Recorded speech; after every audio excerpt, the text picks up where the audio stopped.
హల్లెలూయా యేసు ప్రభున్ ఎల్లరు స్తుతించుడి. వల్లభుని చర్యలను తిలకించి స్తుతించుడి. Praise the lord. చేరువచ్చిన ప్రియులందరికీ ప్రభు అయిన యేసుక్రీస్తు వారి శ్రేష్టమైన, ప్రశస్తమైన, అద్వితీయ, అసమానమైన నామం పేరిట వందనాలు తెలియజేస్తున్నాను. దేవుని వాక్యములో మీకా గ్రంథము 6వ అధ్యాయము 9వ వచనం. జ్ఞానము గలవాడు నీ మాటను లక్ష్యపెట్టును. జ్ఞానము గలవాడు నీ మాటను లక్ష్యపెట్టును. దేవుని వాక్యం వింటున్న ప్రియులారా, మానవ జ్ఞానముతో దేవుని మాటను లక్ష్యపెట్టుట అసాధ్యం. దైవ జ్ఞానము కావాలి. దైవ జ్ఞానము అంటే దేవుని నుండి వచ్చే జ్ఞానం. దేవుని వాక్యములో మనం చూస్తే పైనుండి వచ్చు జ్ఞానము అని వ్రాయబడి ఉంది. పైనుండి యాకోబు మాట్లాడుతూ పైనుండి వచ్చు జ్ఞానము అని వ్రాశారు. పైనుండి వచ్చు జ్ఞానము అంటే పైనుండి వచ్చిన వారెవరు? ప్రభు అయిన యేసుక్రీస్తు వారు. ఆయన ఈ లోక సంబంధి కాదు, ఆయన పైనుండి వచ్చినవాడు. కాబట్టి ఆ ప్రభు అయిన యేసుక్రీస్తు వారి యొక్క జ్ఞానమును మనం పొందాలి.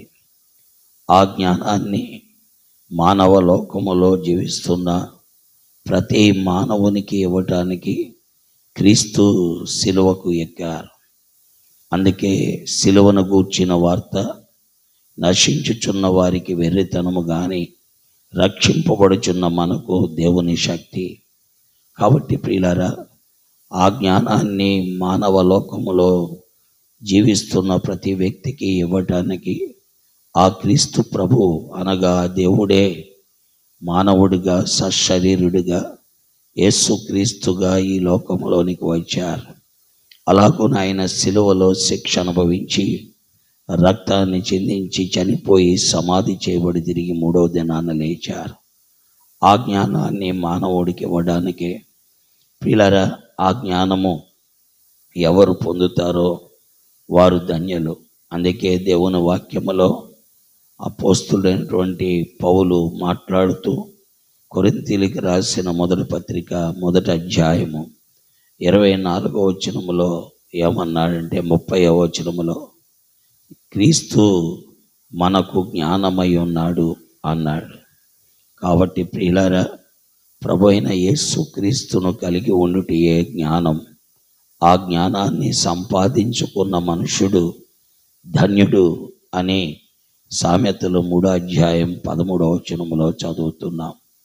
ఆ జ్ఞానాన్ని సంపాదించుకున్న మనుషుడు ధన్యుడు అని వాక్యములో చదువుతున్నాం. అందుకే కొరింథీ 1:24 మనం చదువుతుంటే క్రీస్తు దేవుని శక్తి, దేవుని జ్ఞానము అయి ఉన్నాడని వ్రాయబడి ఉంది. కాబట్టి ప్రియులారా, పైనుండి వచ్చే జ్ఞానాన్ని పొందితే తప్ప దేవుని యొక్క మాటను మనము లక్ష్య పెట్టలేం.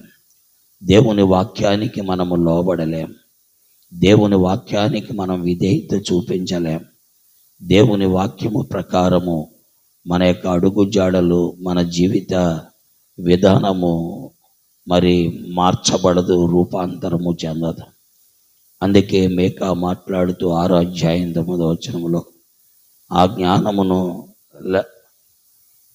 లక్ష్య పెట్టాలి. అనగా జ్ఞానము గలవాడు దేవుని మాటను లక్ష్య పెడతాడు.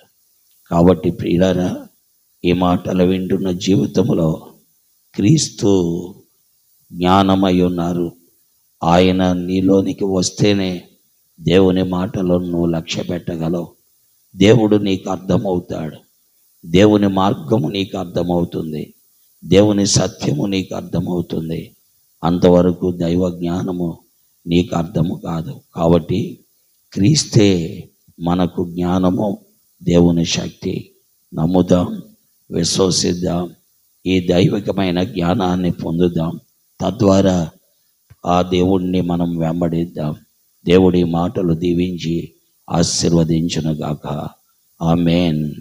ప్రేమ కలిగిన మా తండ్రి, పరిశుద్ధుడు అయిన మా దేవా, నీకు వందనములు. వాక్యము వినుచున్న ప్రజలు తండ్రి జ్ఞానము గలవారుగా ఉంటేనే నీ మాట లక్ష్య పెట్టగలరు. జ్ఞానము తండ్రి కేవలము క్రీస్తు నుండి వస్తుంది. క్రీస్తు ఆ జ్ఞానం ఇవ్వడానికే సిలువకి ఎక్కారు. ఆ సిలువను గూర్చిన వార్త మానవ జీవితంలో జ్ఞానాన్ని కలుగు చేస్తుంది. ప్రజలు దాన్ని గ్రహించుటకు, దేవాని మాటను లక్ష్య పెట్టుటకు, తద్వారా దైవ జ్ఞానముతో దేవుణ్ణి వెంబడించుటకు ప్రజలకు సహాయం చేయండి. వాక్యాన్ని ముద్రించండి, మేలు చేయండి. వినేవారందరినీ మీరే ఆశీర్వదించి దీవించండి. యేసుక్రీస్తు వారి దివ్య నామములో ప్రార్థిస్తున్నాము తండ్రి. ఆమేన్. ప్రైజ్లాడండి. అందరికీ వందనములు. దేవుడు మిమ్మల్ని దీవించుగాక. చంద్రులారాయిలా దేవుని స్తుతించుడి, హృదయమును వెలిగించిన యేసుని స్తుతించుడి.